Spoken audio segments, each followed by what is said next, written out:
Welcome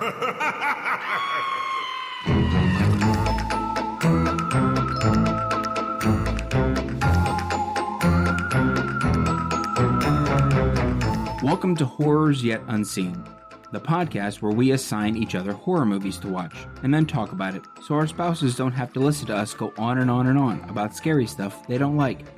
I'm Zach. And I'm Steve. Let's talk about some scary movies. By the way, there will absolutely be spoilers in this show. You have been warned.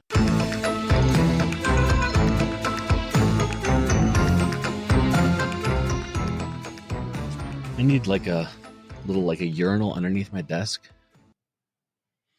So I just kind of mute and unzip and take care of things and just, stay in the meeting. They make like toilet chairs for old people that you could just be just be pantsless. They have like a bedpan on them. You could just be pantsless and then just do your business. I guess you don't need a catheter then. Yeah. Well, I'm not going to bring a bedpan into the movie theater. Coward? Unless I arrive early and I can hide it. But then I'm also the last to leave. But then there's the cleanup crew. They're going to see me with my urinal. Well, a lot of these horror movies, there's lots of really quiet, long periods.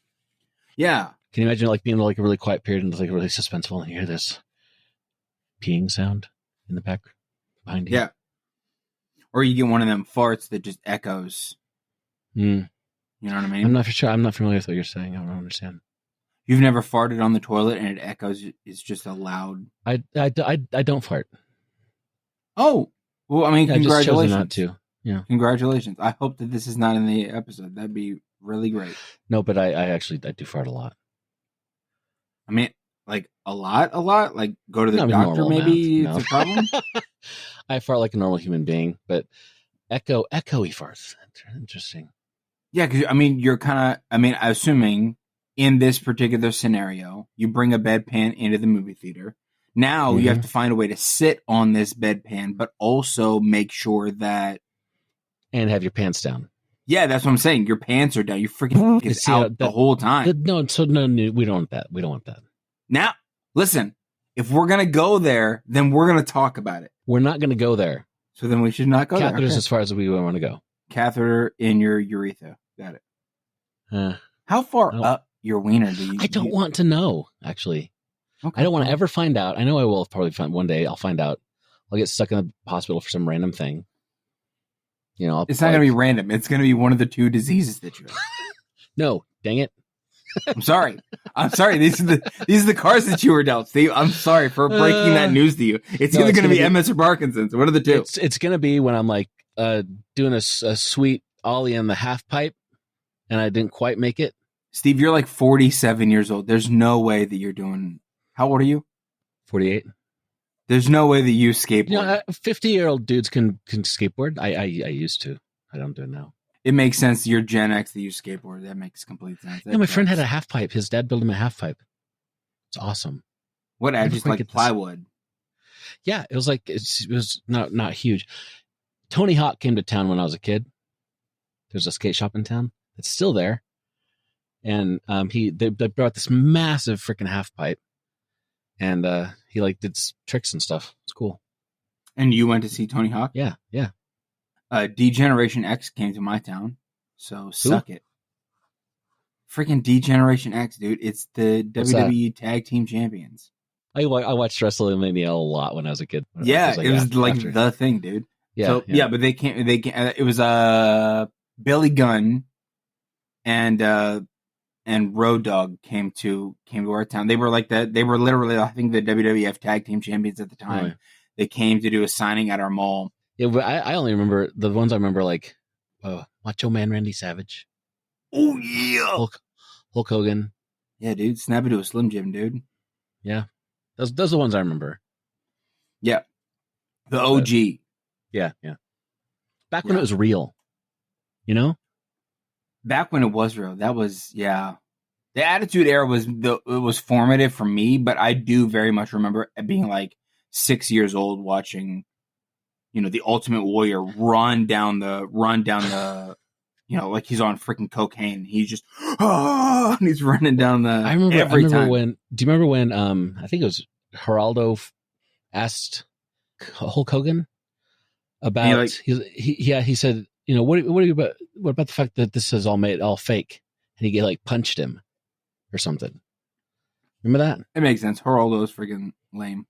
Yeah, but I remember this video because he like lost his mind and punched him, and they got it on tape. Well, you can't listen. Just as a good rule of thumb, don't insult people who are on that many steroids. Right. When you're like when you're not on Zoom. Don't do that. Yeah. Bad idea. Yeah. It's a bad idea. Yeah. Yeah. Yeah. Yeah. Yeah. Yeah. Yeah. Yeah. Yeah. My wife's going to see Deadpool and Wolverine tonight. Cool. With her friends. Accidentally. You have no interest in seeing that movie? I would love to see it. But I gotta sit here with you. I'm just kidding. I would love. You said she's going tonight. It's like 2:00 your time. She's going at 4:30 my time. But did I tell you what happened with that? It's kind of funny. I don't know what you're about to tell me. We have a like the four of us here who live in this house have a little a group chat on the phone texting, and it says like that's such an old man way of group chat. No, it just took you a minute to really get there. It felt very old man like. You're like on the smart thing. I'll have you know that's a symptom of Parkinson's, jerk. So sorry. Making fun of me. I'm not thinking about. I know. I'm not thinking about that. I was thinking about just you're 75 years old and you were. That's why I love you. Granddad's telling me a story. Back in my day, we had these good twiddle of thumbs. Everyone wore an onion on their belt because it was a style at the time. No one wears it on their belt. Sorry, anyway, you got a group chat. Simpsons reference. Sorry. Okay. You got a group chat. We had a group chat with the name of our. I'm not gonna say the name of our street. Don't be creepy. We got. Is this in the podcast? This is, yes. Maybe. Okay, maybe you're gonna include this. I mean, maybe. So, well, it's about movies, right? So, listen. I don't know where we are at this point. So pretend we are recording a podcast. Okay, that's where we are. Okay, you get there? I'm there. Okay, cool. You in the? Okay, cool. Yeah. So we got a group chat in our family for the four of us here, and it says like name of street Martins, and it says like pretend it says like Willow Street Martins. That's the name of our chat. Okay. She also has a group of like a book club. It's like Willow Street Book Club. And so she got a text from the book club people, said, "Hey, who wants to go see Deadpool Wolverine tomorrow?" And she's like, "I'd love to." But she thought she was talking to the Willow Street Martins. So she's like, "Dang it! Now I'm on the hook to go." Oh no. So she's like, here's hoping that no ladies from the Willow Street Book Club are listening to this episode. Steve's spilling the beans. So she's does she not want to see it? No, she wants to see, but she's like the any of the Marvel movies are like, yeah, I'll watch it whenever it streams type of thing. She's not. Got it. She's fine with it, but I think she would have rather gone with the family, just because we're fantastic people. Not that the book club people aren't fantastic. If you're listening, you're wonderful. But that definitely sounded genuine. Yeah, right. So that's where she's going. So okay, cool. But so yeah, I'll be like a lone wolf tonight, except for my son's here. So then not lone wolf. But he was he didn't count. Oh, sorry, Noah. He and some of his friends are coming over. Well, yeah, they're still doing work on the backyard with the flower beds and stuff that I hired them to do. So they're still doing that. Yeah, they work like 20 minutes and they're done. every few days. 20 minutes every 3 days. Got it. Okay. Yeah. Are they just standing outside texting each other? Yeah. getting paid for it. No, they all kicking some gravel around. You go outside. You go outside, and they all have like noise canceling headphones on. All four of them, and they're like shoveling rocks and stuff. That's real. Yeah, I'll just take a picture of it. They all have. So they're not even talking to each other. They all just have noise canceling headphones. A lot of them have like one ear off, one ear on. They listen to their music, or they're probably their YouTube video essay about civil engineering and street management or something. That is freaking wild. That's not real. I don't believe that that's real. It's real. I need to see one of these videos. Please send me one of the videos. I won't watch it entirely. I'll ask Noah to send me a video of something interesting he's been watching lately. Yeah, I need to know. Just doing my homework to find out what the youths are up to today. You know, the youths. Yeah. I need to know. I need to know what the youths are up to. I'm not sure how representative my son is of the general youths in America right now, but because he's a nice person. Let's be honest. Gen Z folks are pretty great. You technically did just say that he didn't count as a person. So no, I take it back. I'm deleting this. This never happened. Oh, okay, got it. Okay, great. See, now I don't know what to do. We were in a podcast, now we're not in a podcast, and I don't know, Steve. It's best to just live your life as though you are always in a podcast. Was that Justin TV did that a lot back in the day? Yeah, well, it's more about just like there's a difference between regular Zach and podcast Zach. Oh. Like the Zach that feels a little bit more free to talk to his friend Steve, and then the Zach that doesn't feel as free to talk to his friend Steve while he's being recorded. But that makes it sound like I say completely and totally racist things. I just found out I'm a low-key racist, and so if this is included, I just found out. I will not include anything that makes you seem like a low-key racist. I just admitted to it. So I'm not including that. I'll find out on Friday. I'll find out on Friday when I listen to it and I find out. You're not a low-key racist, Zach, because you're a high-key racist. Is that the thing? High-key? I assume that would be, it would make logical sense if there's a low key that the opposite would be high key, but I don't know that happens. Hey Noah, is there an opposite of low key? Like low key, huh? Do people say that?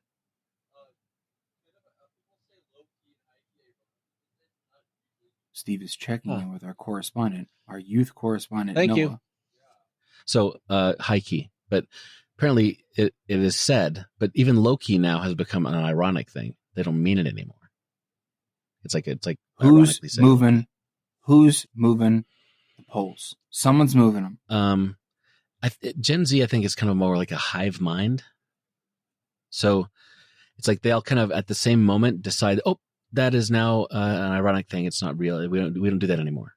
We joke about that now. I would like to be included in the memo. Can I? I think you can probably just like put a Twitter alert or like a Google search alert for the terms that you hear, like low key or like goat or that kind of stuff. And when you get an alert that an adult over 40 has said the words, maybe let's say over 30 probably.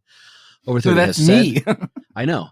If somebody 30 or above has said the words that they are using, it immediately becomes passe. Listen, my phone's first off, I don't know how to I think there's a Google. disturbance in the Gen Z force. I don't know how to set Google alerts, okay? You can maybe Google that. I mean, you're right. I could technically Google that. Yeah. I wonder if there's a service that could tell me how to set a Google alert. If you only had a machine in your pocket. I'm so old. Yeah. Second, I say those things. I do say them ironically because it makes me laugh. Yeah. Oh yeah. But I also say them to keep the kids in check. I also work with older millennials, but they're not entirely okay. So I'm 37 and I work besides like one of the guys who in sales that I work with, everybody else is somewhere between 38 and 40. but Okay. it very much feels like I'm a freshman and they're the seniors, despite the fact that we have very similar ages. Right. And so the other day I said yeet as I threw a yeet. Yeah. I was in my boss's office and I crumbled up a piece of paper and I threw it in the trash can and I was like, yeet. And he goes, what did you just say? I was like, dude, do you not say yeet? He goes, I don't even know what that is. I'm like, you got to get out once in a while, Mike. Like, come on. Man. Also, shout out my boss. Yeah, yeet's like 2-3 years old at least. I know, but it's fun. I at least want to say 2-3 years behind the current trend as far as I want to go outlet shopping as far as these words are concerned. I want to be 2 to 3 years behind the current trend. That's perfect. Yeah, I mean it's because it gets the eye roll that I want. That's the point of me saying it is the eye roll. I want to be as uncomfortable to these kids as I possibly can, but also please like me and love me. Right. Which is an elusive thing because liking and loving in that generation doesn't exist. The great thing about a lot of the Gen Z slang is that it's so weird that the older people don't get it, so they roll their eyes. Then it moves so fast that nobody else that's not part of the hive mind can keep track of it. So no matter what you say, you're always behind the times for the Zers and way ahead of the times for anybody else. So it's wonderful. You just use what you think is Gen Z slang and you piss everybody off equally. It's great. And that's the freaking sweet spot of life. If I that is the goal, right? That's the sweet spot. Just piss everyone off, but also 100%. Have fun doing it. There you go. That it's like, yeah. I'm glad that you and I see eye to eye on that one. I'm waiting for can we have like is there like a Gen Z? I know, is there like a Gen Z horror movie that uses a lot of these terms? I would like to see that. Like if someone's dying, they're like, oh, yeet. Like it's just, or the slasher guy be like, yeet, as he stabs somebody. I think it'd be really funny. Like, I think that'd be really funny. Sissy kind of slightly got there because it is a younger-esque horror movie, and part of that did make me a little upset for no real reason other than the 87-year-old man who sits on my shoulder. It's just like these young kids and their vernacular. Movies with Gen Z slang. Yeah, we should look this up. Let's look up Gen Z slang. What are you getting?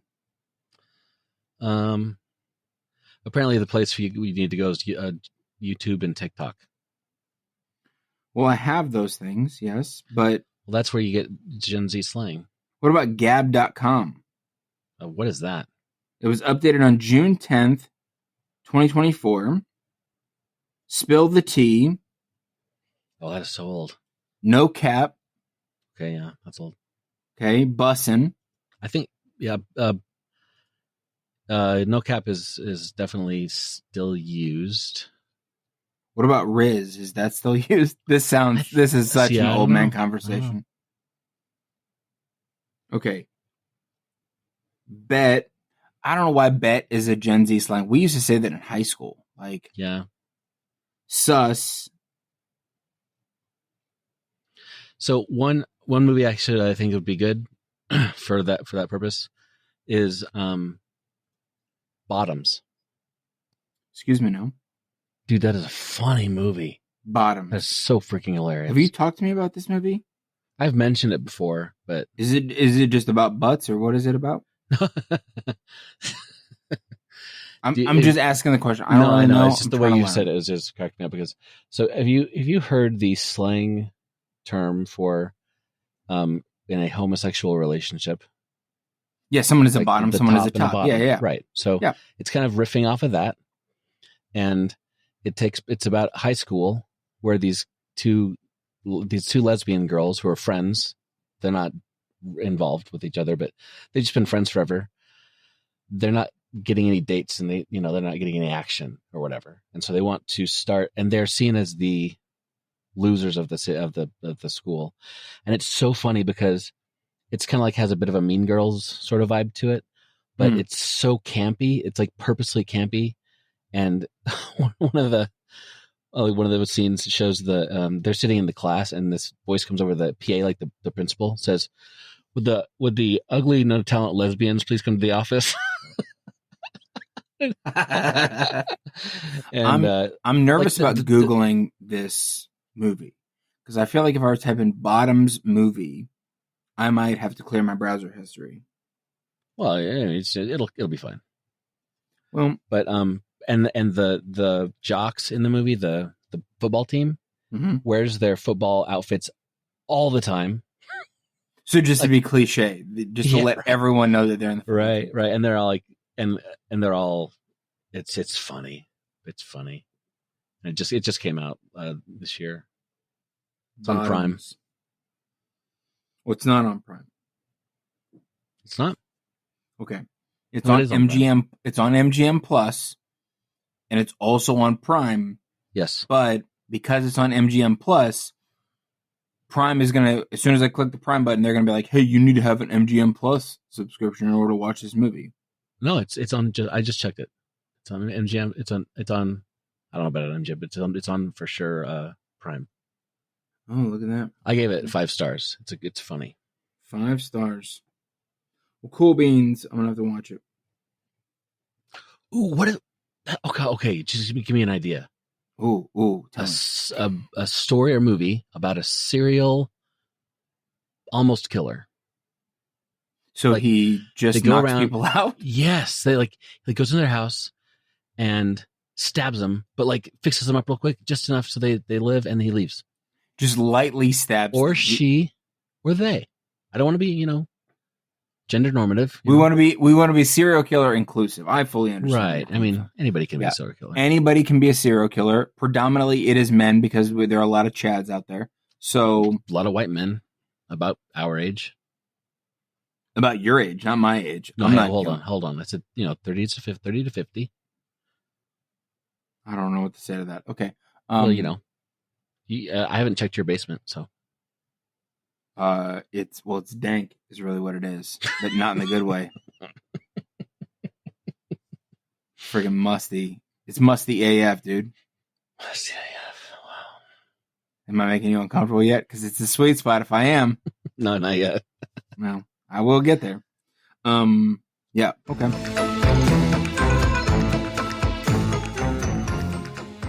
Anyway, you were saying what now? You wanna do what? I was gonna move on to the what we watched segment of our illustrious podcast. Oh, what we watched? Okay. Yeah. So, what did you watch since we recorded last on July 21st? So from the 22nd on. That's a great question. Or the evening of the 21st. I'm honestly not too sure that I watched really anything. I have a bad habit now of literally not remembering and not writing it down. Yeah, I wouldn't remember if I didn't put it in log it in Letterboxd. That's what my thing is. I don't even think about Letterboxd now. My brain is not even processing that Letterboxd even exists. I don't think I've even logged that I saw Longlegs. What did I watch? I mean, I went to see Longlegs. We already talked about that. I saw Possessor, but that was last time. Right. I watched An American Werewolf in London last night. Oh, okay. Dude, I have no clue. I don't. That's fine. I don't think I watched really anything. Yeah, don't worry about it. It's fine. See if I care. I mean, it's not part of your job, or it's not part of the requirement here to watch the stuff over the weekend. But and I've been watching a lot less stuff lately. Because when I watch these horror movies, I don't get to watch them with anybody else in my family because I can't talk them into it unless I trick them into it, and then they get pissed off. So we don't want to do that. Yeah. So what? We didn't mention this last time in the podcast. You asked me what I watched, but I did not ask you what you watched in the last podcast. So you might have some. Yeah, I'll back up a bit. So we talked about The Coffee Table already. Did I tell you about watching The Platform? No. Okay, it's on Netflix. It's called The Platform. It's like this it's just the premise is there's a super tall shaft building, whatever, and it's a prison, and every level has two prisoners on the level, and it's just like a square room with a square hole in the middle, and this platform starts at the top with tons of food on it, and it goes slowly down and stops at every level for like 2 minutes, and it keeps going down. So if you're on the top level, you get all the food you want, but if far enough down, the food is gone and you starve. Ooh. And people resort to cannibalism and stuff. So it's one of those movies. It's a horror movie that's not scary, but it's freaking disturbing. There's like no jump scares or whatever. It's just like, ugh. And I thought it was an interesting concept, but I gave it 2 stars because it wasn't that great. I mean, they didn't, I don't know. It was one of those movies that was trying so hard to make a societal point that I kind of lost the story in that. And I think there's a skill in being able to like make a comment on society or whatever. And they're definitely like making a comment on classism and race relations and economic disparity. And I'm all behind that because I'm a Fleming liberal, but okay. It didn't work for me. So then I watched American Werewolf in London, and I watched Longlegs again, and then I watched The Free Fall, which The Free Fall was on Hulu. Sarah wakes from a coma to a life she doesn't remember, a fragile, slippery reality that spirals into a nightmare where nothing is as it seems. It's okay. It's good. It's kind of a psychological thriller sort of thing. I gave it 2.5 stars. And then Love Lies Bleeding, which is some places I've seen that like classed as a horror, but it's not really a horror. It's like a drama action sort of thing, romance thriller crime, and it's good. It's 4 stars. I gave it 4 stars. Okay. I didn't like how it ended, but it was very well done. A24. It does it again, right? Right. And then I tried to watch the movie Babes, but it was just too disgusting for me. It was like, the funniest thing in the world for the last decade, and 1.5 stars. I got about a quarter, maybe a third of the way through it, and I couldn't do it. Christy and I both had to just stop watching it. And then I watched In the Earth, which it's like kind of a folk horror thing out in the forests of England. Actually, I think they're in Wales-ish area. It was good. It's like I wrote in my review, 100%. I was 100% in for 90% of the film. The last 10 minutes were so vague and confusing. It was a big letdown. Then Thelma. Okay, dude, you've got anybody listening to the sound of my voice has to watch Thelma. It is so hilarious and so just. It's not a horror movie at all. It's just so wholesome. Is this my wife compared it to this year? My wife compared it to. She's like, "This is the most wholesome thing I've seen since Marcel with this shell with shoes on." What? It's not more wholesome than that because that's not possible. I don't think. Yeah, that's the best movie. Yeah, it's like, and I watched. It's like that and Killer Clowns from Outer Space. Like they're the best movies. Absolutely, yeah, totally, yeah. Yeah, I could definitely tell by the sound of your voice that you genuinely mean that. Anyway, then I saw The Boy. The Boy, I've been meaning to watch that for a while. It's about a gal who goes to she gets a nanny job, and then the boy that she's going to be watching turns out to be just like this life-size doll. That the people. Oh, is that Maggie from? Does it have Maggie from The Walking Dead? Yeah, she does a fantastic job. It's a 2016 movie. Fantastic job from her. And it was one of those movies that was great until like the very end. It was like, but I liked it. 3 stars, so above average. And I watched No Country for Old Men, which I've not seen before. And it was good up until the end, which it made no freaking sense at all. I'm sensing a theme in all of the movies that you've watched. It's like right. 90% of the movies. People do not know how to end movies. Yeah. Until I came across Oddity.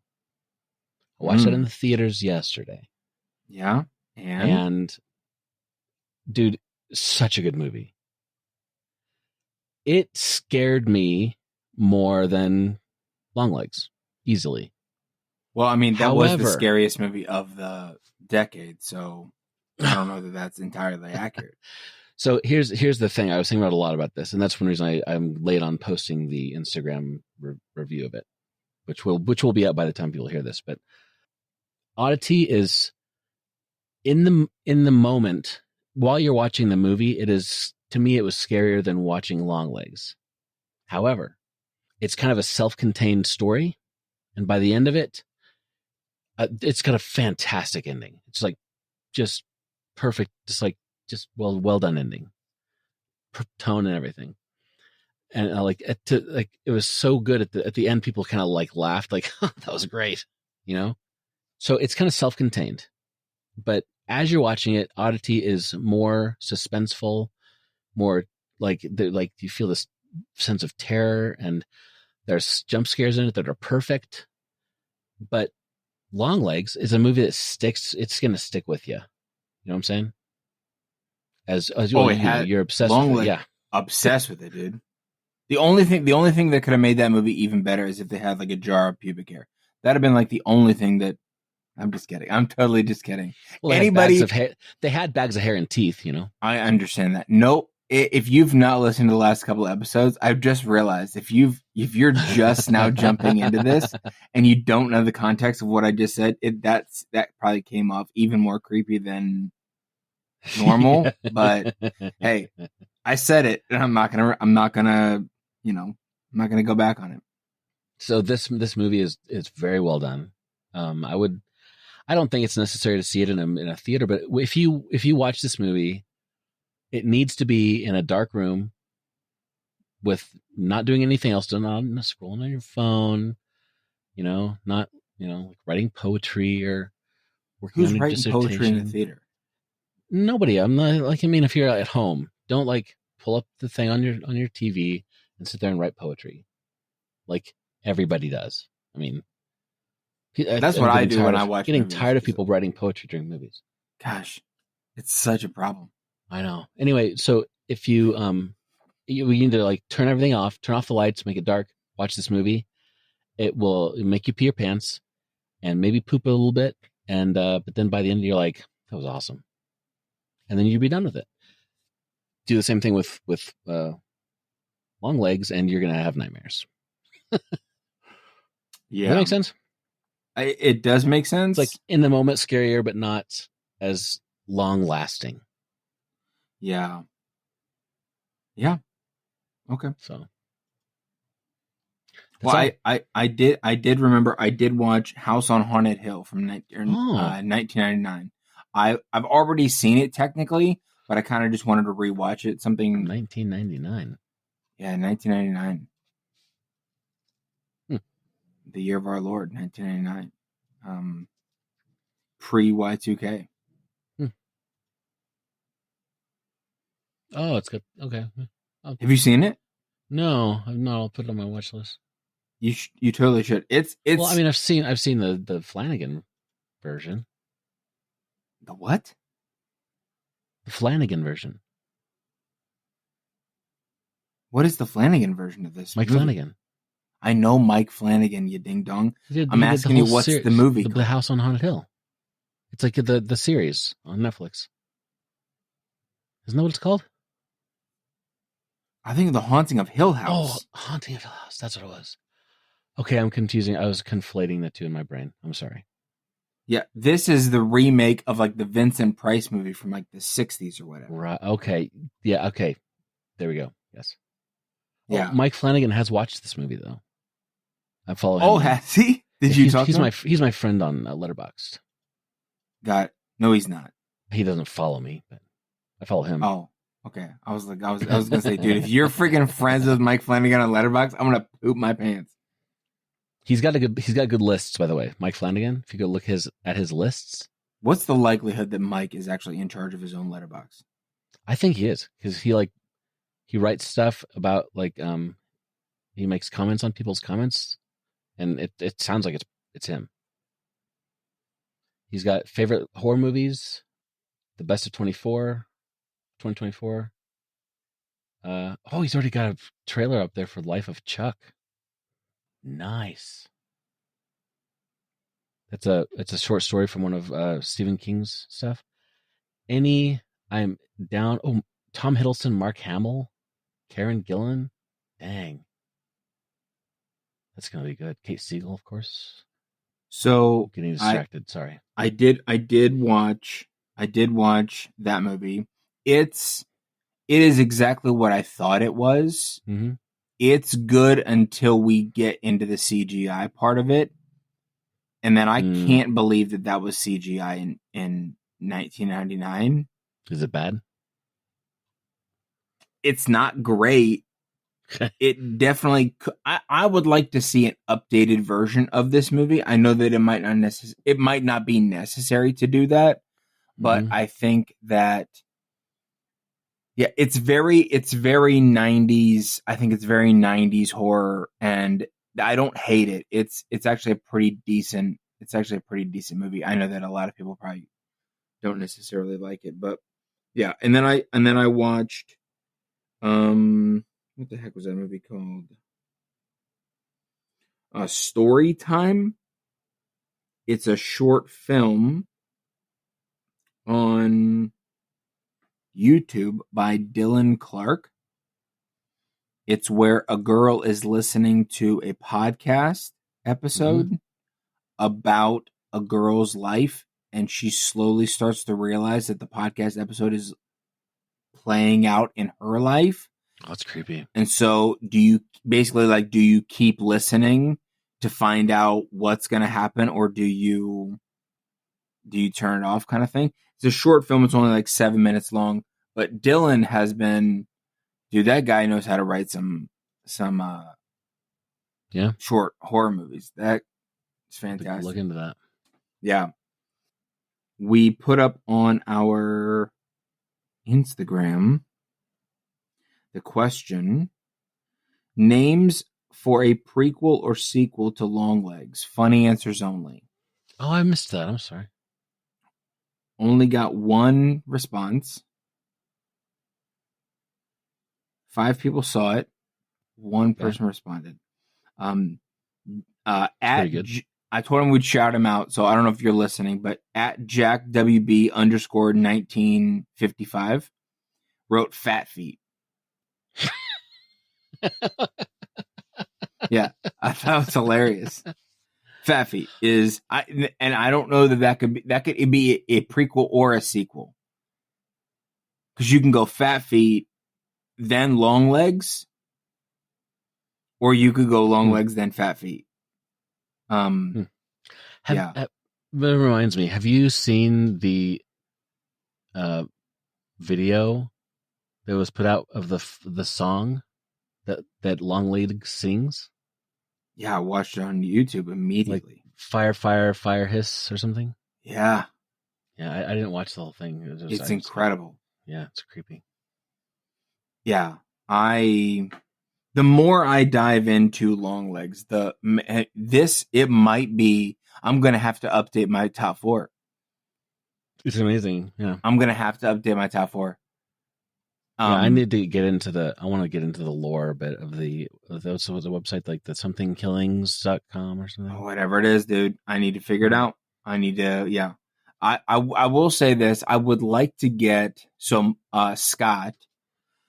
From the You Run podcast, hates this movie. What? Yeah. So what I'm gonna reach out to him, because what I want him to do is like record, at least audio record, his explanation. He told me he banned it from the podcast. Like, they're not allowed to talk about it, not allowed to put it up on the polls. They're not allowed to. Because he's like, I don't want to talk about this movie. And that sounds like he's protesting too much. he has such a visceral reaction to it that I'm going to reach out and be like, dude, I'm listen, fascinated. I need you to record the reason why. I don't care how long it is.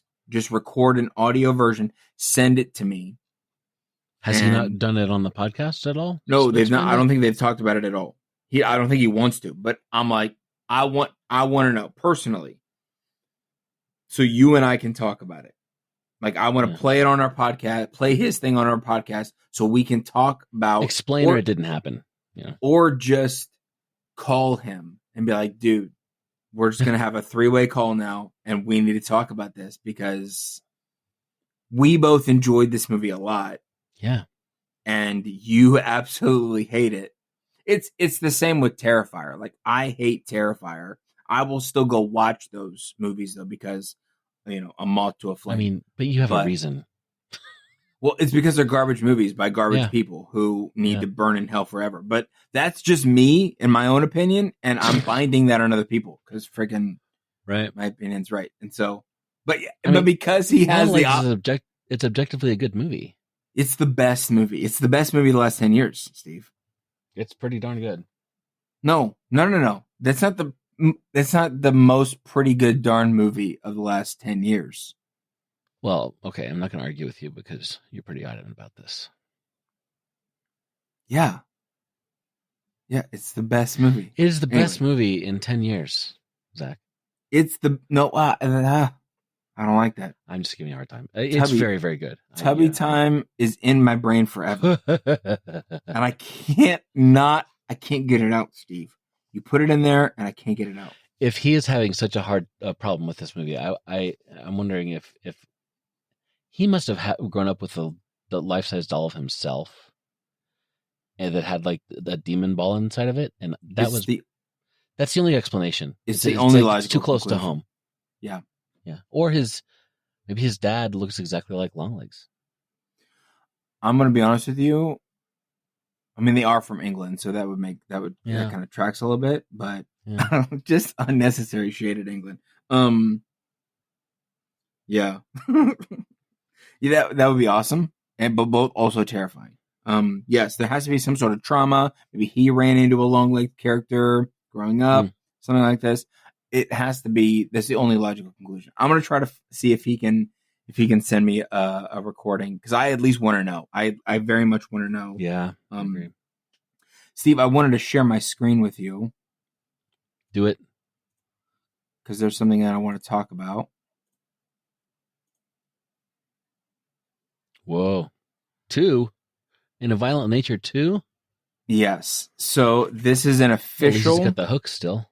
This is an official teaser poster for In a Violent Nature 2. So, we knew it was coming. Basically. So, Comic-Con, San Diego Comic-Con just happened. Really? And I think this was an announcement that they made. Okay. And I kind of want to know your initial thoughts on whether it's necessary. Is it not necessary? Do you like the idea? Where do you think they could go with it? I like the idea. I don't necessarily, I don't know, but there were a lot of unanswered questions about the killer dude. And I felt like, I think as we discussed this when we watched it, I feel like that movie was more of a proof of concept sort of thing. And I'd be curious I wouldn't want another movie where they just follow around the dude the whole time. Right. I felt so you don't want to remake. You basically just don't want I thought that was a good right. I thought it was a good way to introduce that character and to make you try to feel kind of some empathy for him and like put you in his position more. Which I thought it was an interesting way to approach it. But if they did that again, I think maybe a little bit of that, but I think you can still get stuff out of. I think they could go someplace with it. Is what I'm trying to say. Yeah. I think if they because there are a lot of opinions online that could be taken seriously sometimes that's not necessarily the case, and because some opinions just need to be kept to yourself, but sometimes the community of writers could help. And I think in this case, you could possibly listen to some critics, make the movie a little bit better. Like one of the critiques of the movie is the fact that because you followed the killer the entire time, you lost any real suspense and all of that kind of stuff because there wasn't really any dialogue. Mm-hmm. There wasn't really any let's figure out how to get out of this because you're just following the dialogue from those campers or whatever was secondary to following Johnny the entire time. So I think you could the one of the ways that you could make it better is to do both, to flip back and forth a little bit more. Yeah, you could do that. You know, but also, you know, you could write better. I think that you could write better kill scenes. It's only because I thought that one particular kill scene was freaking garbage. Yeah. It was because I thought that she gave up. And I don't think that you should give up. And every other person was really trying to... Well, I shouldn't say that they were trying to. Almost all of the kills were kind of crap at this point. Except for that one where, like, he was hiding behind the tree and Johnny turned around, like, punched him in the face or whatever, and his face exploded. That was pretty great. Yeah, it was one of those. That was one of the kills that I did, like, oh! Like, I just was... Mm-hmm. It was very awesome to me. But every other kill was kind of lackluster. Well, I like how they actually kind of gave him some sort of personality. You know, like when he sees the truck on the ground, it's like, oh, like he's childlike all of a sudden. You know? Yeah. And I liked that about it because it's nothing. It's not really done ever. You know, you always have the faceless guy walking around killing people, and you have somebody's like, oh, but this is what happened to backstory guy, telling like monologuing about what happened. Right. But I like seeing his face and like him going, you know, and because the thing about serial killers or these slasher movies is one question that always is never really answered well is why is this happening? Why are they doing this? Because crappy stuff happens to everybody, but not everybody becomes a slasher killer. So I think that's what fascinates us about serial killing is, like, how can you have that much or that little amount of empathy for humanity? How can you live like that? You know, and how does killing make you feel calm? Whereas normal people, it would like ramp their blood pressure to the sky, and you would never, your life would be over. What was interesting about this movie, like now that you mention it, I'm really thinking about it. The premise of him, like, oh, they took that necklace, so now he's just going to come back to life and try to take it back. Mm-hmm. Kind of seemed a bit weak to me. Mm-hmm. Like, something isn't entirely right and could have been thought a little bit better. The motivation. But then he does, honestly, he kind of does a piss poor job of really trying to get it back. Like, he doesn't do a very good job. He spent, like, I don't know, like that very first kill, I think, where that dude in the wood, like that dude in the house. Oh, right. Where he gets the mask and all that mess. No, that's later. Sorry. That's later, yeah. So the very first kill is that the game warden comes to that guy's house and is like, hey, stop putting these traps in the woods. They have a really cool transition shot where the guy is, Johnny, I think, is reaching for that guy's face. And then they immediately cut to Johnny's bloody hand reaching for that necklace. But here's the thing. He reached for the wrong necklace. He killed that guy because he thought he took his necklace, but it was the wrong necklace. And that was kind of a dumb kill to me because if the necklace, we're talking about this supernatural idea.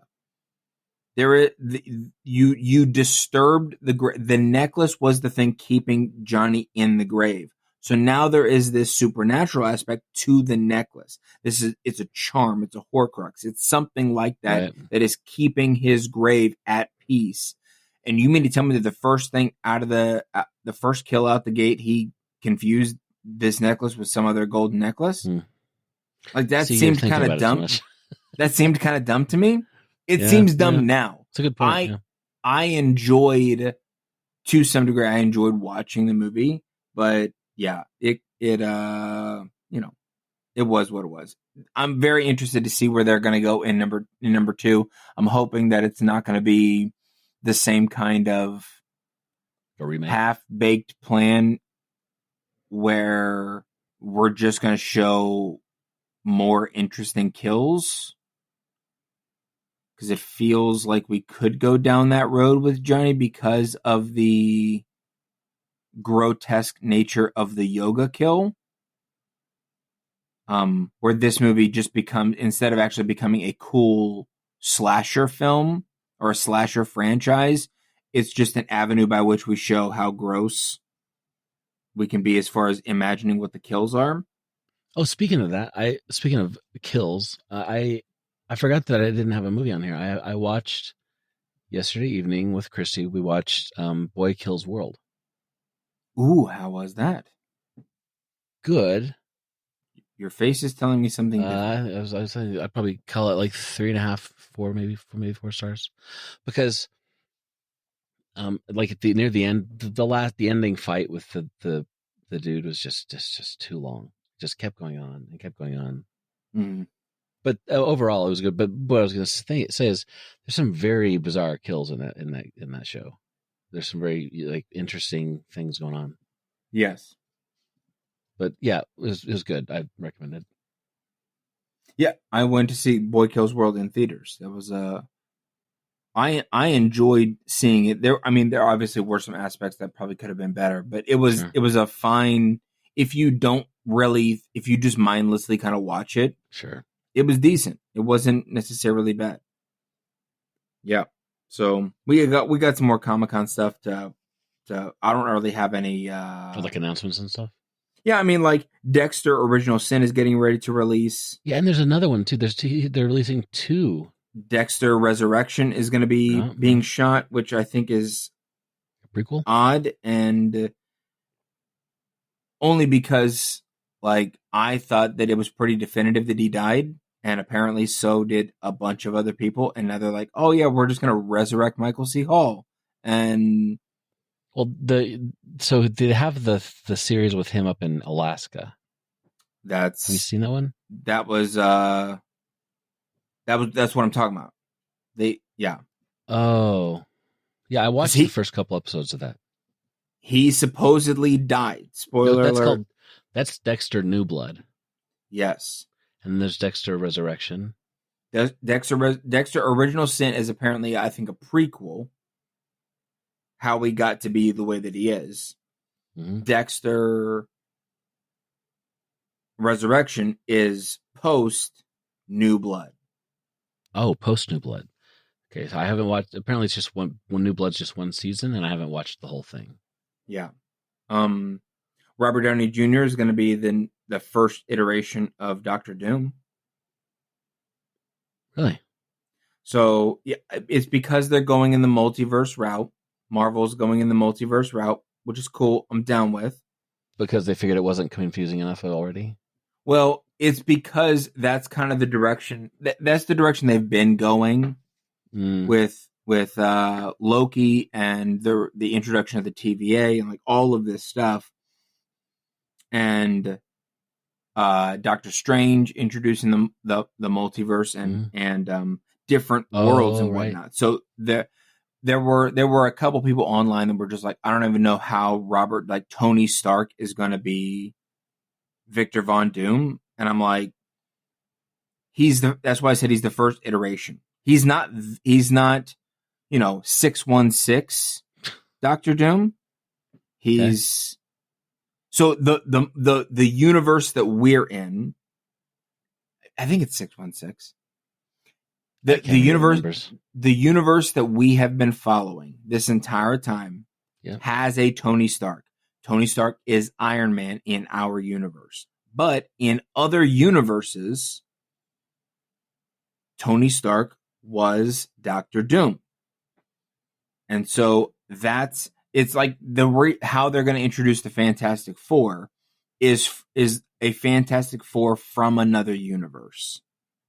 Okay. This says Earth 616 is the Marvel Cinematic Universe specifically. Yes, 616. And so that's what I thought. So having things slightly different just means maybe a slightly different universe. Yeah. And so the reason why they're not resurrecting Tony Stark from 616. He's dead. Right. They're introducing Robert Downey Jr. because he's Tony Stark in every universe, basically, I think. Or at least in this one. I think it'll be interesting. I am a bit sad how everything kind of happened with Jonathan Majors. Because I really wanted to see them go the Kang route.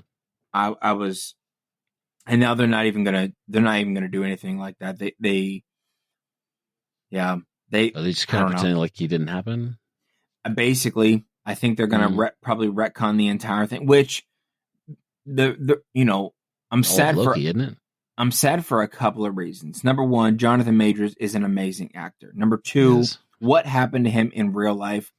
Not necessarily great. I don't really know the full story. I don't know anything about it. But, not necessarily great. But then they were hanging their hat on this Kang thing.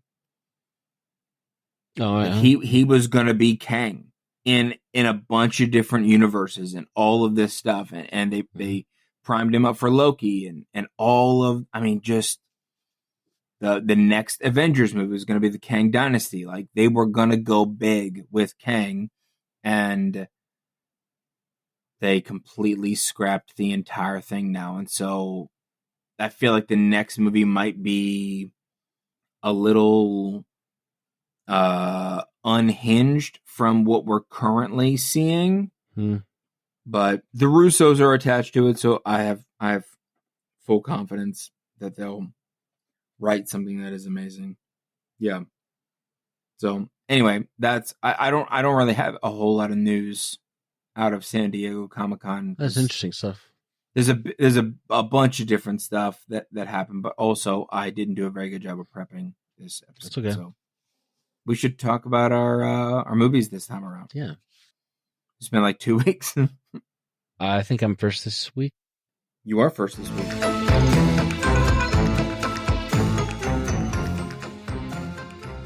My movie that Zach assigned me was American Werewolf in London. This has been on my list for a while because everybody online, etc., everywhere, and all the reviews, it's like the best werewolf movie or whatever. It's like groundbreaking and all that stuff.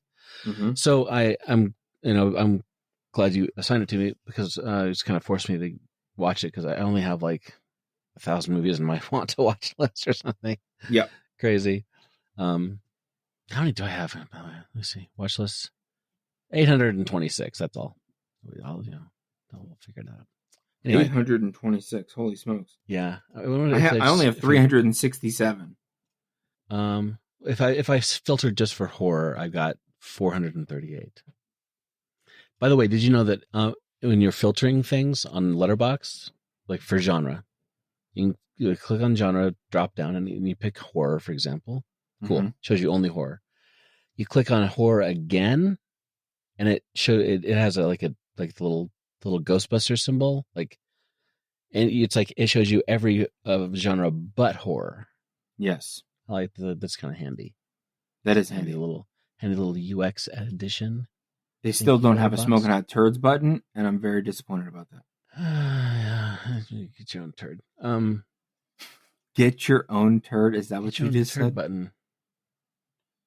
Get your own turd button. Get out of here. Anyway, so I went ahead and rented it, and okay, let's get into it. So the Tomatoes rating: 89% critic, 85% user. Google users 91% liked it. Metacritic 55, IMDb 7.5 out of 10, and Letterboxd 3.8 out of 5. So everybody thinks it's like definitely above average. Steve, what did Steve give it? Steve gave it 3 stars. Okay. Above so that tracks average. For the average. Yeah. Yeah. Slightly above average. The TLDL, yes, TLDR. Well, that didn't read, but didn't listen as the TLDL. Got it. Okay. It feels like we're back at the Gen Z lingo conversation. Yeah. So actually, I said 3.5 stars is what I meant to put. Sorry. Cool. 3.5 stars. It's a decent story. It's funny. It's definitely a comedy horror, and it was groundbreaking in a lot of ways. I'll be honest. It was the first movie ever to win the Best Makeup Award ever. Best Makeup Effects. Yeah. And it deserves that. I mean, the makeup effects for the dead guy Jack, that like his friend that keeps appearing to him. Oh yeah, phenomenal, well done. And the still slightly awkward because it's lots, the change. The one time they show him morphing into a wolf. Mm-hmm. One of the better, just for especially for practical effects stuff. Yeah, it's one of the better transformations I've seen in a long time. It is kind of funny because it shows like it's like the stereotypical like your hand is really still, and it like kind of grows longer. Yeah, a little bit, but it was well done. Mm-hmm. And it also got Saturn Awards for Best Horror and Best Makeup, and nominated for Best Actress and Best Writing on the Saturn Awards. So the acting is like 1980s acting, slightly campy. But it's supposed to be a kind of comedy horror, so right. For the most part, I'm not a big werewolf movie fan. I don't know why. Just never have been. They just didn't really do anything for me. My favorite werewolf movie is the one with Michael J. Fox in it, back from the 80s. Is it Teen Wolf? Teen Wolf. That's fun. Just because I remember seeing it when I was a kid. It was fun. Yep. Parkinson's Bros. Right. It feels like that's why. Yeah, maybe. But I mean, it's kind of the same. Like, dude, way to completely pass that. That's hilarious to me. It was like Parkinson's Bros, and you're like, yeah, shut up. Okay, and anyway, it's hilarious. It kind of follows the same story as every werewolf movie. Somebody gets bit, they turn into a werewolf. They don't realize it. They kill people, then they get killed themselves in the movie, and that's kind of what it happens. But this one, it starts in the northern English countryside, and Jack and David, two apparently 35-year-old men. Everybody in the 80s looks 35 years old. Yeah. They take a 3-month backpacking trip in Europe, and they come across a village that totally knows about the werewolves, but they totally don't say anything to anybody. Yeah. And they're aren't our buddies on the You Run podcast in the north? They sound like they're from the north part of the UK. They told me at one point, and I forget. The Northerners. Freaking redcoats. Coming. Yeah. Either way, they're red, bloody redcoats. So the Northerners, they're super polite, and they kick them out into the werewolf-infested countryside. Yeah. No one listens to the bartender at all. They're like, hey, maybe we shouldn't do this. And they're like, nah, these boys got to go. The only female in the movie, basically, in the beginning of the movie, she's like, don't send them out into the countryside. But she says it after they leave. Right. She's like, she's completely silent, super awkward, and the only time that she has compassion for these guys, the only time is when they're like, I'm going to ask this completely innocent question. Piss off the entire bar by asking. And by the way, it started with a dude missing a dart shot. Right? It's such a weird thing. I've never missed before. I'm like, bruh. Dude, yeah, you hit the wall once, and the first time you're like, get out of this bar. Get out of my bar. He's just lucky Ted Lasso wasn't there. Oh gosh, Ted Lasso would have been awesome. Take him down. But so yeah, and I guess she does like guilt them eventually, because they like the dudes are like stay on the road, don't get on the moors or whatever. Right. And they don't. They go on the moors because they're Americans and we know better. And they get attacked by a werewolf, but the pub dudes show up just in time to shoot the werewolf and kill, which happens to be some old dude. But Jack unfortunately has been killed. David gets mauled but lives, and so he ends up in the hospital in London, and he starts having some weird dreams even in the hospital. And we get to see him running around in his full nakedity in the woods. Yeah, and that definitely constitutes as a weird dream. Yeah. And then like he was dreaming about running around naked and like biting deer on the neck. Yeah, but then he also ran into himself and the nurse. Right. Yeah, that was odd. Like weird dreams. He's running naked through the woods and he stumbles across himself in a hospital bed and the nurse helping and taking care of him, and I'm like, right. What? What's going on? Yeah. But then in the hospital, Jack comes to him, and like I said, makeup was great, flawless, I thought, and it was really gross. I mean, he really looked like he was been torn up by a werewolf. Yeah. And he's like, David, you're a werewolf, buddy, and you need to kill yourself to stop the curse, because otherwise it's gonna, I don't know. Go to Paris. So he's like, you gotta kill yourself, and Jack is actually kind of a pretty funny character in the whole thing. Yeah. He's kind of like a really gross Jiminy Cricket. He keeps popping up once in a while, like giving him advice. And I loved how the progression of his decomposition throughout the movie, like every time you saw him, he was a little bit more decomposed, a little bit more zombie-like, and like, right. It was really, I thought that was clever. He gets out of the hospital, and the hot nurse takes him home to stay with her, because of course she does. And they fall in love, blah, blah, blah, sex, whatever. And then Mike keeps going on and on about what happened and begs the doctor in the hospital to believe that he was attacked by a wolf monster of some kind. And the doctor's like, I wonder if this man from America who's acting crazy might be correct, I guess.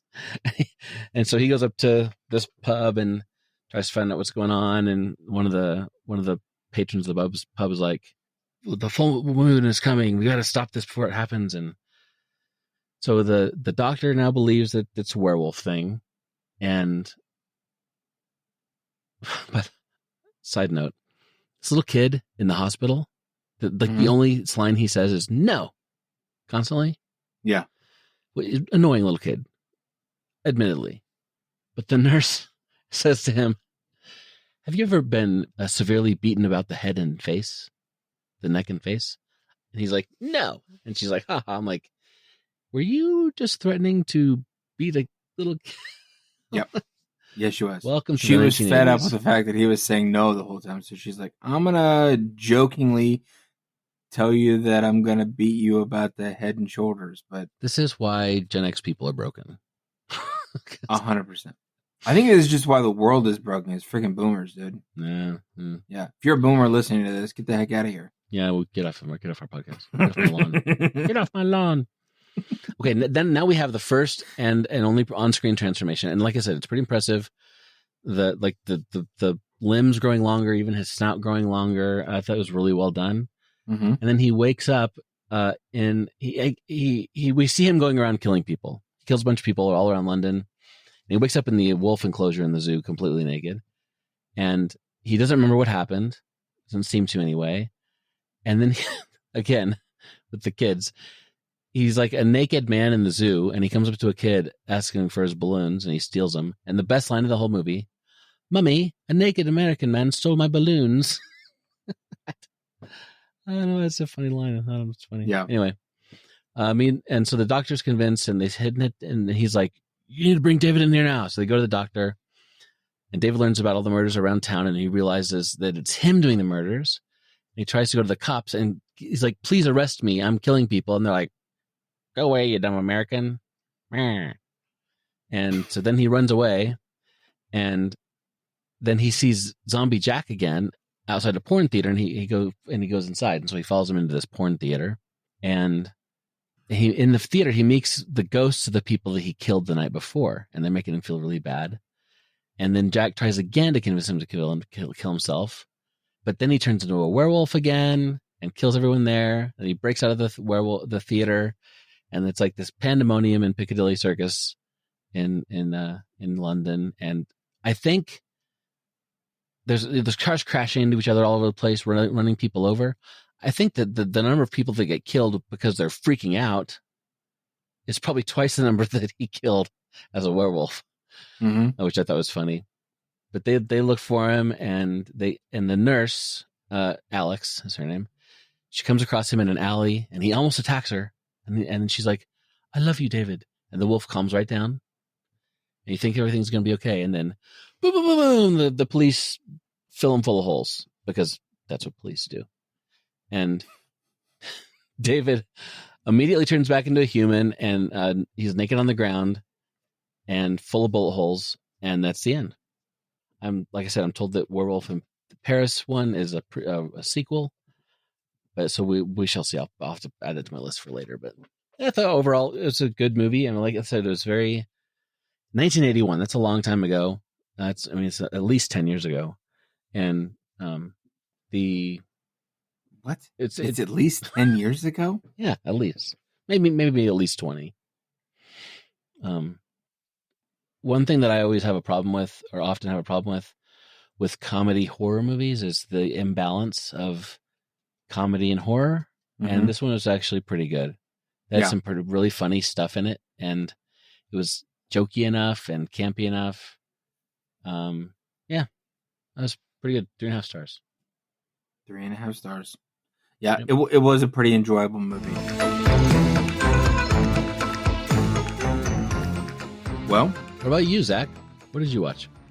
Steve, you assigned me the 2020 movie Possessor. 94 Rotten Tomatoes. Wow, it's that high. 94 Rotten Tomatoes. Only 59% upturned popcorn bucket audience score, though. That's a big difference. Right. 3.6 out of 5 on Letterboxd, 6.5 out of 10 on IMDb.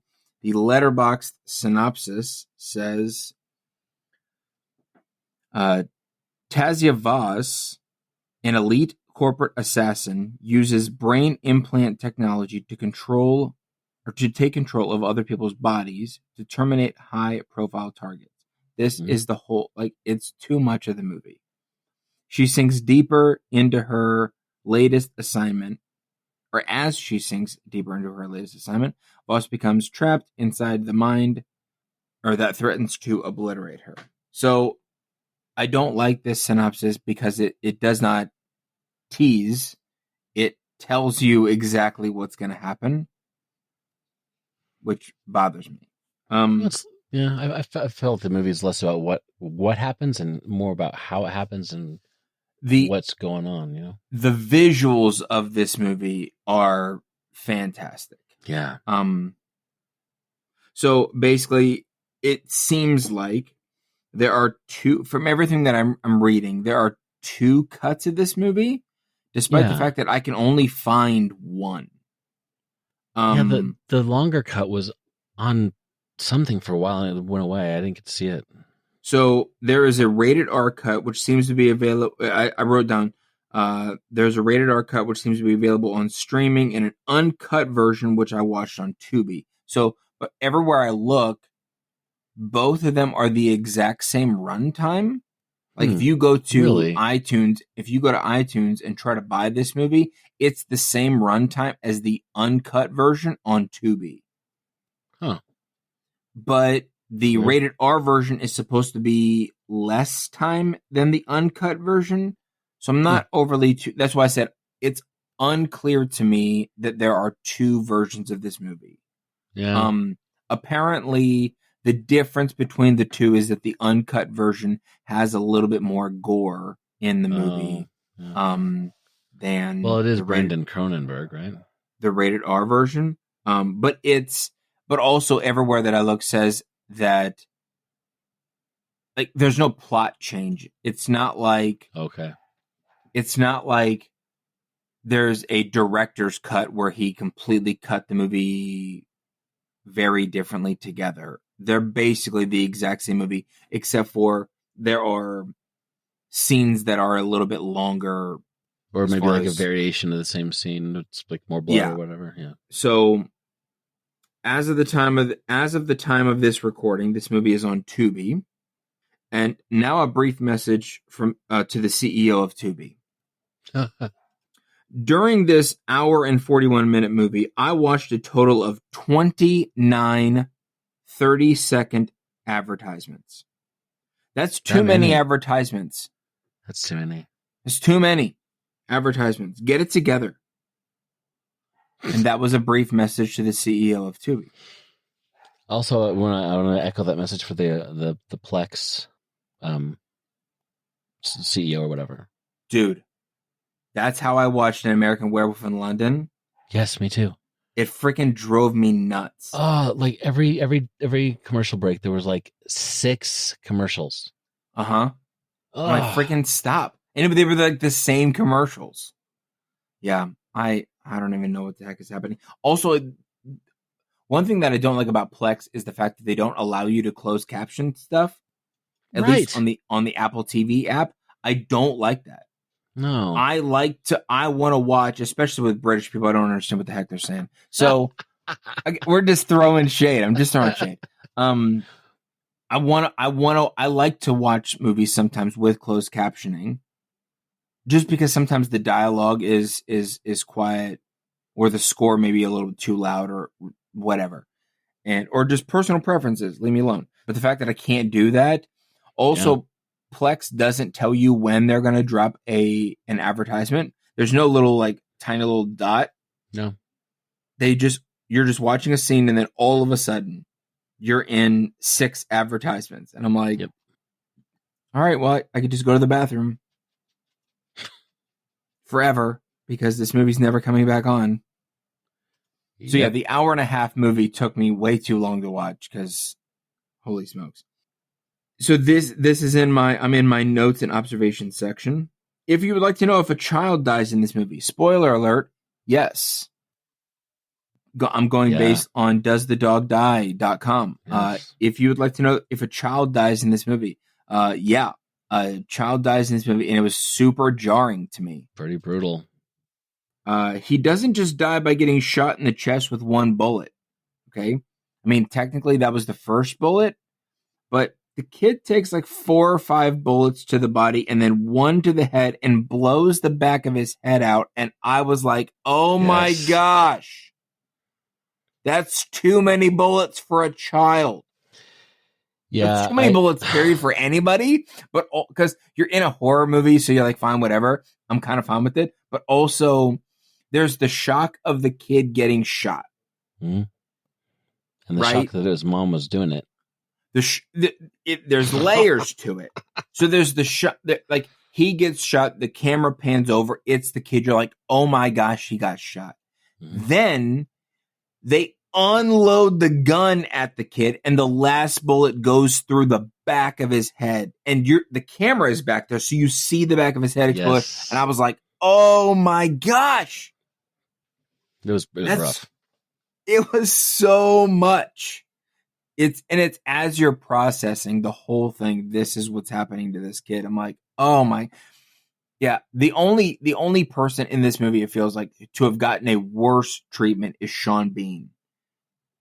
Sean Bean got a worse treatment in this movie than the kid, but the kid is number 2. Oh. Yeah. Nobody else dies in this movie like that. I'm like, what the heck did that kid do? Did he just smart? Oh, was he just a little brat on set? And they were like, we're going to freaking kill this kid like crazy in this movie. He's smarting off and he's peeing in the punch and he's pulling a bunch of pranks. I have a theory. You have a theory. I would like to know it. Right now? Yeah, right now. I have a theory that, so the kid was shooting with the gun because he was being controlled by her boss, Jennifer Jason Leigh or whatever her name is in real life. I think it's Girder. Girder. Yeah, right. Girder, the gal's boss, was controlling the body of. She was like doing the possession thing of the boy, and she killed him. I think she was trying to. She didn't like the fact that her number one assassin was connected to her family and like wanted to go back to her family and all this stuff, and had like this divided loyalty. Mm-hmm. I think she's kind of tweaked things along the way. I almost said twerked things. That's very different. She twerked things along the way, and to get to the point where she kills her husband. Yep. And then she kills her son because now she's got nothing else to be attached to. Right. I think we're on the exact same page. I'm gonna hit that up a little bit here in some of my notes. Okay. Because I mean the ultimate bad guy in this movie is Girder, but of course it's the assassin's boss. Yeah. So the visuals of the, for lack of a better term, mind melding scenes were phenomenal. Yeah. They were visually stunning. You knew exactly, you both did not know what was happening and knew exactly what was happening kind of simultaneously. Right. They towed this line and they were fantastic. I also enjoyed the subject matter. It's both futuristic but also present day. There are some horror elements, but they don't get overshadowed. I wouldn't entirely call this movie a horror, but it did have some pretty good it's horror kind of elements. On the line between like sci-fi thriller. Right. I wouldn't.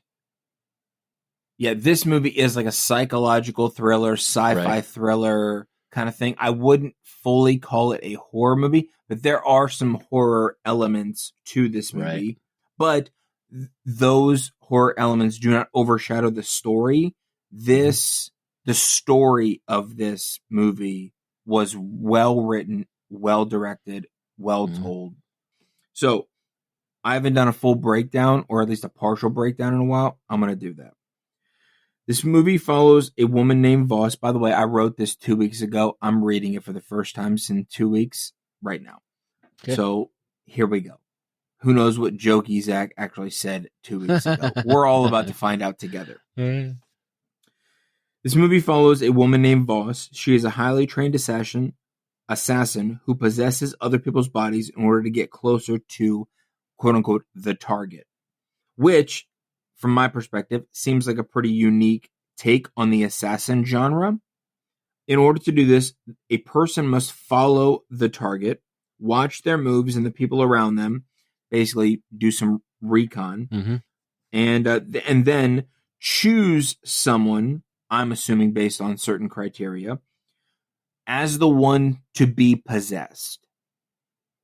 Voss will enter a machine or lay down on a machine that allows her to take control of that person's actions and access their thoughts in order to blend in. The opening scene is our introduction to this type of possession. Very different from the possession movies I'm sadly drawn to anymore because of this podcast. So, yeah, there's another joke I'm literally reading, but I'm not delivering at all. Right. I'm like trying to catch it. I'm like, is that a joke? Yeah, no, it's a joke, but I'm reading it like an idiot. Yeah. So basically, I'm like, this movie is not, it's called Possessor, but it's not, it's a possession. Right. It's not a possession movie. It's like technology possession. But you also said that last time. Like, I'm going to give you a possession movie, but it's not what you think. Right. So, yeah. Also, the movie poster is actually far scarier than the movie actually is. Like, I agree. I think the horror elements of this movie kind of start and stop with that particular movie poster. It is a scene in the movie where what's his name? I wrote it down here. Colin puts on a Voss like silicone mask, right? That it looks a little distorted, right? And that's the movie poster, right? But the face of Voss looks like it's melting, and sometimes it feels like that's where the horror elements kind of start and stop, is the movie poster, because the movie poster is scarier than the actual. I think to me the horror of this movie is more the dread of like, what if this actually happened, and the uncomfortableness of the whole thing. It's just generally uncomfortable, you know. The horror element is, to me, it's the reality that Girder is pulling the strings the entire time. And so after each mission, the organization's boss, Girder, interviews Voss to make sure that she is still herself, which comes into play at the end. During the initial interview at the beginning, Voss is shown a shadow box she made when she was a child. She killed a butterfly and mounted it in a box, but she says that she regrets killing it to this day. In the end of the movie, Voss is shown that butterfly and says nothing about regret. I believe Girder put her through all of the crap in this movie to make her a regretless killer. Like, I think that she took that note and went, that was the start of the domino. Because it was very, very clear to me at the end. Now, Girder, I believe Girder is in one of the machines right next to her, which I was like, what the heck is going on? And second, when she was interviewing her at the end, showed her the shadow box. Yes, this is mine. Okay, tell me the story.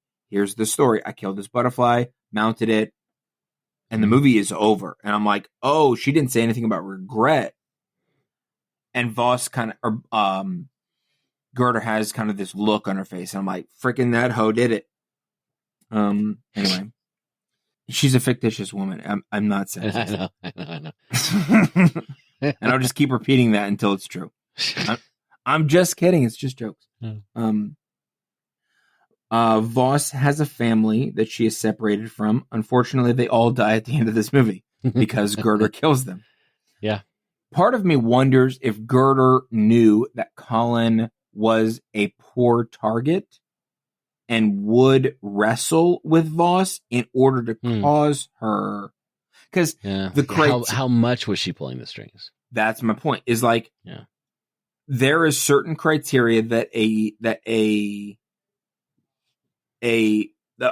possessee has to be in order to be a possessee, like, you know.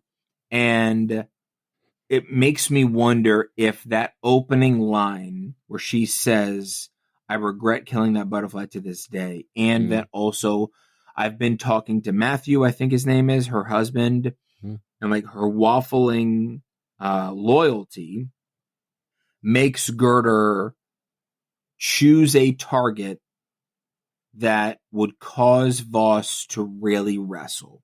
Yeah. I don't know that for sure, but the movie does, because the movie is not definitive in that way, it causes you to start wondering and adds a layer to the movie, you know, that I really enjoyed. The movie's second and third acts are actually done really, really well. Something to note is that Voss can't kill herself. The only way for her to really be pulled, it seems like the only way for her to be pulled out of this possession state, unlike the Matrix, is she has to die. Like, she has to be killed either of her own volition or whatever. So you mean the body she's in? Yeah, the body she is in has to die. But every time she's in a body, she can't pull the trigger. So in the first possession, the very beginning of the movie, she is shot by the police, and that's how she kind of gets out. Yeah. So they have to completely sever ties. Right. In order for her to be pulled, even though she goes, pull me out every time. And I'm like, you got to kill yourself. What are you doing? Yeah. Like you. And she like puts the gun to her mouth or her head or something and just can't do it. She can't do it. Yeah. Voss goes on her second mission in the film where she possesses Colin's body. Her target is Sean Bean's character, John Parse, the owner of a company that Girder and their organization wants to buy. So John is going to get killed. They want John to die so that way they can buy the company or whatever. I have two takes on why Voss and Colin merged. Okay. One, Girder planned it like that the whole time to make Voss a better killer. Or number two, it was a total mistake, and Voss's hesitancy in killing Colin causes her to be in the body too long, which causes problems. They explain the second one. Girder tells her the parameters of like, you're only supposed to be in here for a couple of days, like 2 or 3 days. If you're in there for too long, the chip in your brain starts to disintegrate. And so they set that one up, but because I get the sense that Girder is pulling the strings, it feels like maybe a melting of the two worlds together. Yeah, I mean, what if she somehow dialed down the controllers in their head so they did merge on purpose? Well, she tells her to recalibrate by sticking this probe in her head, and then there's that weird scene where they're looking in the mirror, going through those emotions, and it makes me wonder if in that moment, like that was the moment that she recalibrated Voss, so that way she would be with Colin. Yeah. It's never explicitly stated, but I think that that's a good thing. I think this movie requires a lot more viewing in order to fully understand it. Yeah. I think that there are some layers to this movie, I think, that are really, really good. I liked the complexity of this movie. Yeah. I mean, Sean Bean does get his eye gouged out by a fire poker. That was better than getting his head cut off. I don't understand how he survived. I mean, yes, it's better than that. I don't know how he survived because Colin stuck that fire poker in his mouth, and like, how did it not hit his spinal column? Yeah, I don't know, because it stuck in him. Yeah, like, and when he pulled it out, he pulled out teeth and whatnot, which is freaking gross. And then he stuck it in his eyeball, and I'm like, dude, your brain's right there, bro. Like, how did you survive? I don't understand. Also, I assume if Sean Bean is in a movie, he's there to die because he's been typecast as like the best actor to kill off. Yeah, I guess. Like the way that he dies in movies is noteworthy. Mm-hmm. But the fact that he didn't die was slightly disappointing to me. So, also, I just didn't understand it because I'm like, dude, if you got stuck in any other circumstance, you get stuck in the head with a fire poker. Come on, you're dead. And then you get lobotomized by a fire poker. You're dead. Like, you're dead. So, 4.3 out of 5 for me on. Cool. Yeah, I thought that this was a really decent movie. I enjoyed myself, and I don't know that I'll watch it again, even though I just said that it's a heavy movie more than once. It is a heavy movie. Yeah. Yes. I mean, there's lots of like family trauma stuff, generational trauma stuff. I mean, the fact that they do this thing, I think you may have mentioned, but like when they're kind of the melded between the two of them, mm-hmm. It will, like, for the viewers understanding, they'll once in a while kind of show instead of showing the guy, it'll show her in like, so you can tell she's the one in control right now. Even though like within the movie it would have been looking like the guy, but you get what I mean, right? But the thing that hit me the worst, I watched the very end of it again today just to remind myself, but she shoots when the kid gets shot in the head, yeah, it shows her, the mom, as the one pulling the trigger. Yeah. I'm like, what the? Oh, that's heavy. I mean, because she like kills her husband and hits him with his cleaver like 30 times. Oh yeah. And then she shoots the kid in the head, and they're laying there. Everybody's bleeding out, and shows the blood kind of coming together from the son and from her. And it's like this. It's like, are they connected in a weird way now? It's just bizarre. Yeah. And sad. So yeah, I've seen it twice, maybe twice and a half, and it's pretty heavy. Yeah, I agree. Well, I'm glad you liked it though. It was not bad. I enjoyed the sci-fi. I enjoyed the horror. I enjoyed the psychology of it. It was a really good movie, and I think the story was well told. So, yeah, I enjoyed myself. Didn't you at one point have didn't you have that on your Nopes list? Yeah, it was because of the title. I judged it from the poster. Oh, I was like, no, I'm not interested in this. Yeah, and so you thought it was a possession movie because I thought it was a possession movie, and I didn't do again. I judged it prematurely. Shouldn't judge books by their cover, but I did, and so here we are. Well, maybe I'll just go through your Zach's list of Nopes and just assign you all those. Yes, I would appreciate you doing that. Yeah, I'm here to help. And by appreciate, I mean, don't do that. Yes, sir. Anyway.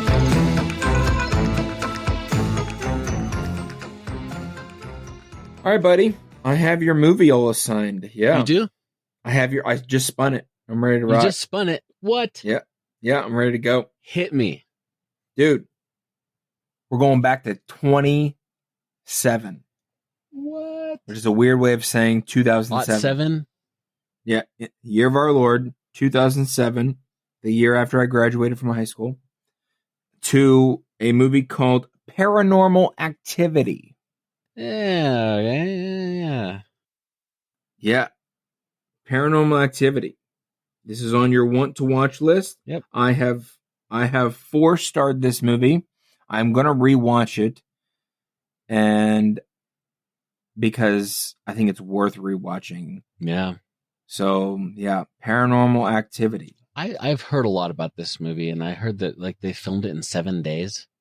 I don't know anything about that, but that we should maybe look stuff up like that. Yeah. Yeah, so the Hello Sydney podcast that I've mentioned before, she recently did a breakdown of all the movies in the Paranormal Activity universe. There's 5 of them or whatever. I didn't listen to it though, because I wanted to watch the movie first, but well, now you get the chance. Cool. All right. Well, Here's hoping that this opens that dam up and you just start watching all of the Paranormal Activity movies. Sure. I got nothing better to do. The only one that I have on my list for you is Paranormal Activity 1. So I've watched 1, 2, and 3 and I'm only going to assign Steve 1. If he wants to watch the rest of these, he can do it on his own. Because I didn't enjoy them as much as the first one, at least on an initial viewing. That was past Zach. This is present Zach. He might have a different take on them. So, Gotcha. There you go. Well, present day Steve would like to assign future Zach a movie. I'll pick that for you. I'm not going to ask you any questions. Here we go. Except for, are you ready? I'm all set. Oh, one more. Oh. Are you hungry? Right now? Yeah. I'm starving. Okay. So this movie is called Fresh. Ooh, is that with Sebastian Stan? 2022 with Sebastian Stan. But he's got both arms. Fantastic. And one of them's not mechanical. Yeah. So yeah, Sebastian Stan in a movie called Fresh. The movie poster is very kind of gross. Yeah, it's a hand in a cellophane. Yeah, in a meat packing, like you buy a steak from the grocery store. It's like in a little like a what's a styrofoam tray. Yeah. So like that's why if you don't watch when you're hungry, or else you may want to be like turn into a cannibal or something. Is this on? Where can I watch this? Hulu. Fresh is on Hulu. That's the only place I see that it's showing. Yeah. Paranormal Activity is... That's the franchise. I want the first one. Where can you watch it? Max, looks like. Okay. Oh, I did see that Oddity is going to be on Max in November. Why is it not going to be on Shudder? Isn't it a Shudder movie? Yeah, it may be on Shudder earlier than that. I don't know. I just happened to see a thing that said Max. Well, cool. What was your estimation? You said 4 weeks? For sure, you were pretty right on with the... That was... I said that In a Violent Nature would be on Shudder in roughly the same amount of time as Late Night with the Devil. And it was about 4 weeks after theater. Or 4 weeks after the release of it. But... I still need to watch Arcadian. That's on Shudder. Oh, that's good. Yeah, I want to watch that one. I want to watch this week. I want to watch Drag Me to Hell. I've never seen that one. Fresh, obviously. There was another one that I wanted to watch. I need to get back into the rotation of using Letterboxd. Yeah. So, well, I'm looking forward to you watching Oddity. I want to hear what you have to say about it. Yes. It's like a 95 tomatoes, 86 user score. Yeah. Yeah. Well, good luck watching the movies. Good luck with living, I guess. Yeah, I appreciate the good luck with living. It should be fun. Living? Just in general. I mean, Casey's out of town, so it might be boring. How long is she out? She comes back Thursday. Oh, wow. Yeah. So, yeah. Well, cake for supper. That's it. Ice cream for breakfast. That's it. And then I'm just going to gain 35 pounds. And that's the best way to lose weight. Well, yeah. I'm currently losing weight. I'm down a couple more pounds, which is fantastic. Mm-hmm. So I feel like, I should treat myself, right? Treat yourself. Cake for breakfast, or cake for dinner, ice cream for breakfast. Yeah. Yep. Makes sense. I'm not going to do that, but in theory, I'll live vicariously through you as you have. Well, I'm not going to do that either. Okay, well, I'm also trying to not gain weight and go the opposite direction. So, yes, trying to jiggle less when I brush my teeth. Watch out for my body rolls. Excuse me now. Have you seen that video? I don't know what you're talking about. Okay. So probably not. After we get off, I'm going to text you this video. And you don't have to watch the whole thing because it will melt your brain if you watch the whole thing. Okay. But it's something else. Okay. And I'll leave it at that. Fantastic. All right. Well, I'll see you later. Okay. See you later. All right, listeners, that's a wrap for another episode of Horrors Yet Unseen. Thanks for joining us. And we'd love for you to become part of the conversation.